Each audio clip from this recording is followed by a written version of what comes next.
La taza rota. Martina siempre fue una persona práctica. No le gustaban los adornos innecesarios, ni acumulaba cosas por nostalgia. Había aprendido a viajar liviana por la vida, tanto en lo material como en lo emocional. Pero había una excepción.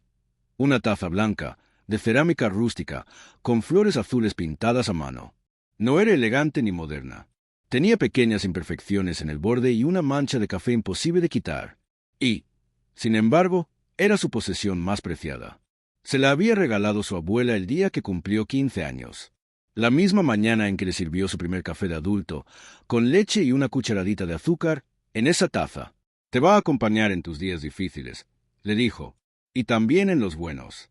Pero sobre todo, en los días en los que no sepas qué estás sintiendo. Martina no entendió del todo esas palabras en ese momento, pero las guardó, como guardó la taza. Desde entonces, cada mañana, sin excepción, la usaba para su primer café.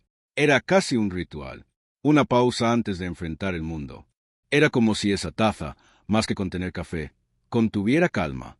Con los años, la taza sobrevivió mudanzas, rupturas, desempleos y días hermosos que merecían celebrarse. Y también acompañó silenciosamente los días en los que Martina sentía que el mundo pesaba más de lo que podía cargar. La abuela había muerto hacía ya una década, pero cada vez que Martina sostenía la taza entre sus manos, podía sentir su presencia. No como un recuerdo, sino como algo vivo, como una voz suave al fondo del pecho que le decía, «Aquí estás». Sí de... Hasta que un martes, común y torpe, ocurrió. Martina volvía de una noche sin dormir bien. El trabajo acumulado, las facturas pendientes, una llamada que no llegó. Se movía rápido por la cocina, distraída, con el café en una mano y el celular en la otra. Y entonces, un movimiento mínimo, una bolsa mal colocada en la silla, un codo mal calculado, y la taza cayó. El sonido fue sordo y seco, como una campana rota. El café se derramó por el suelo. Y la taza se partió. No fue una grieta, fue una fractura total.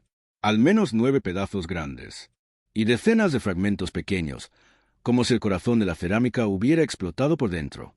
Martina se quedó quieta, inmóvil, mirando los restos en el suelo como quien presencia un accidente en cámara lenta. No lloró, no dijo nada.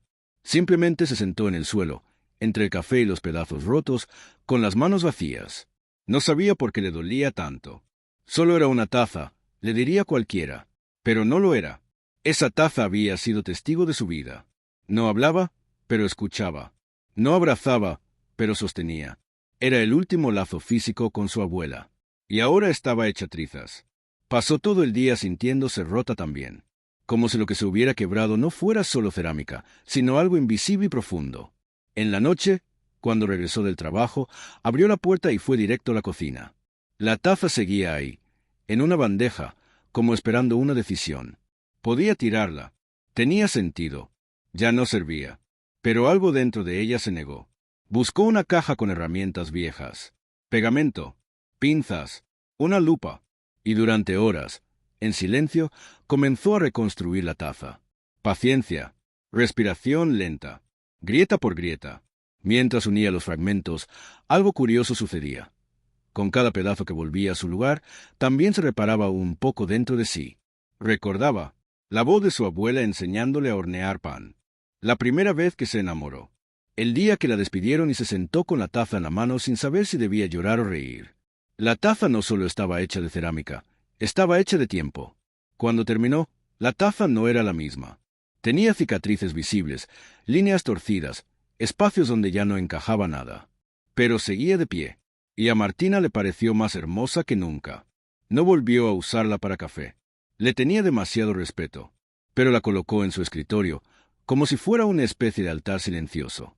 Y cada vez que alguien la veía y le preguntaba por qué no la había tirado, ella respondía sin vacilar.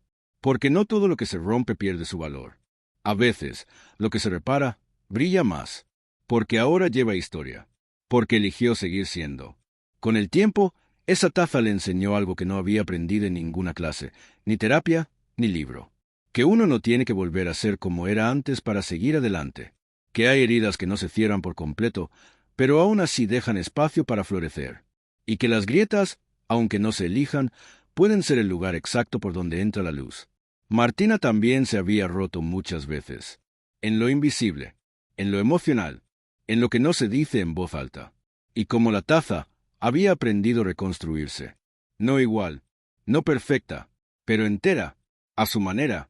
Recuerda, a veces, lo que más valor tiene no es lo que permanece intacto, sino lo que sobrevive roto, curado con amor y con cicatrices visibles.